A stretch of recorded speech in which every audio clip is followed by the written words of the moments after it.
பசங்களா, நம்ம அந்த கிராமத்து சைட்லலாம் பார்த்தீங்கன்னா, நைட்ல மரத்துக்கடியில படுக்கக்கூடாதுன்னு சொல்றாங்க இல்லையா?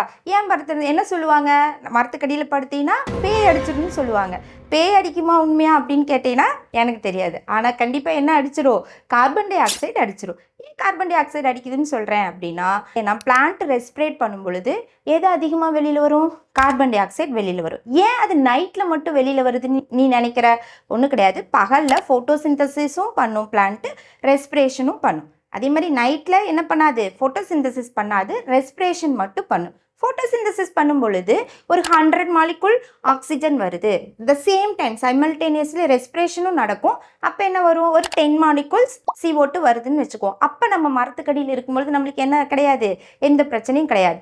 அதுவே நைட்டில் பார்த்தீங்கன்னா அந்த 100 மாலிகுல்ஸ் ஆக்சிஜன் இருக்காது. வெறும் அது ப்ரொடியூஸ் பண்ணுற 10 மாலிகுல்ஸ் கார்பன் டை ஆக்சைடும் நம்ம ரெஸ்பிரேட் பண்ணும்போது ப்ரொடியூஸ் பண்ணுற கார்பன் டை ஆக்சைடு நம்மளை சுற்றி இருக்கும் பொழுது அப்போ அந்த கார்பன் டை ஆக்சைடு மட்டும்தான் நம்மளுக்கு இன்ஹேல் பண்ண இருக்கும், ஆக்சிஜன் இருக்காது. அப்போ ஆக்சிஜன் இல்லாமல் சஃபகேஷன் ஆகிறதுனால நம்மளுக்கு மூச்சு விடுறதுல கஷ்டமாயிருது. அதனால தான் என்ன ஆகுது? பேய் அடிச்சிருது அப்படின்னு சொல்கிறாங்க. இப்போ நான் சொன்னேன், ஏன் சொன்னேன்னு புரியுதா?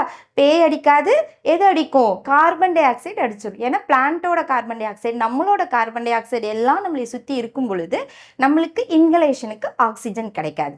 அதைத்தான் நம்ம அப்படி சொன்னால் கேட்க மாட்டோம்னா என்னமோ பேய் அடிச்சிடும்னு சொல்லி பயப்படுத்தி வைக்கிறாங்க.